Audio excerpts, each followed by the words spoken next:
This episode of I Miss the 90s is sponsored by Ermac Auto. Are you tired of high-pressure sales tactics at other dealerships? Come down to Ermac Auto and get treated like the emperor of Outworld. $69.99 for an '89 Ford Bronco? Not in my house. Finish him!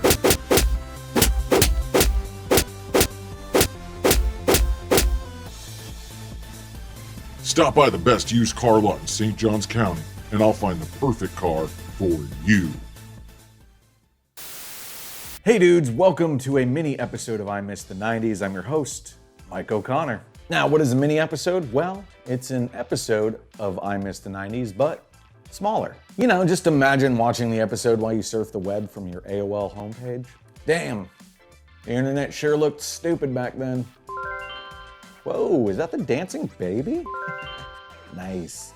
Wait, don't click that link. You clicked the link, didn't you?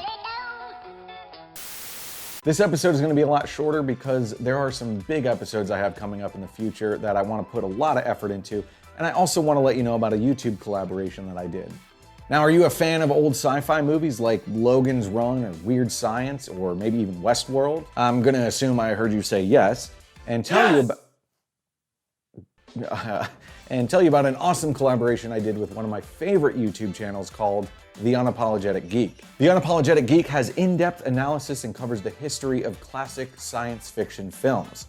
We teamed up and we covered the Kevin Bacon-led cult favorite Tremors from 1990. I'll leave a link below for you to check out, and I highly recommend subscribing and watching some of Eric's other episodes. You're not going to be disappointed. Thank you once again, Eric, for having me on the show. The other day I was driving in my car and I was tired of listening to podcasts and I just wanted to kill some time listening to music. Problem was, I had a major case of I don't remember any bands I like and forgot what kind of music interests me.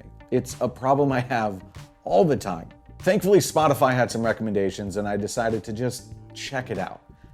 All right, look, you might be wondering where I'm going with this, and you'd be right to wonder. I have got a confession. What I was listening to and thoroughly enjoying for the very first time was Deftones' 1997 album Around the Fur. I know, how the hell could I have never listened to Deftones before? But look, here's the thing, I probably have and not even realized it. But I never really sought out any of their music and I just completely skipped over them. When Around the Fur came out, I would have been a freshman in high school, and at that time I wasn't old enough to even have a job, therefore no extra money to spend frivolously on compact discs. And if I really wanted music, I had to be sure as shit I wanted a particular album, because there was nothing quite like being disappointed by Smashing Pumpkins' Melancholy in the Infinite Sadness, because there were maybe only 4 songs that I actually liked on that album out of 28. The fuck out of here with that. Also, I'm not gonna argue with anyone in the comments about that being an amazing album. I'm sure that it is, but I was 14. And if it wasn't Bullet with Butterfly Wings or Zero, God is empty, just like me. wasn't interested. Yeah, look, anyway, I'm getting off track here. Back to Deftones. I think that a big reason why I missed out on this album had to do with my perception that they probably sounded similar to other bands like Tool or Godsmack and, I don't know, Papa Roach, maybe? See, even now, in 2021, I couldn't even tell you if there's a significant difference in those bands. Oh, nope. Nope. No.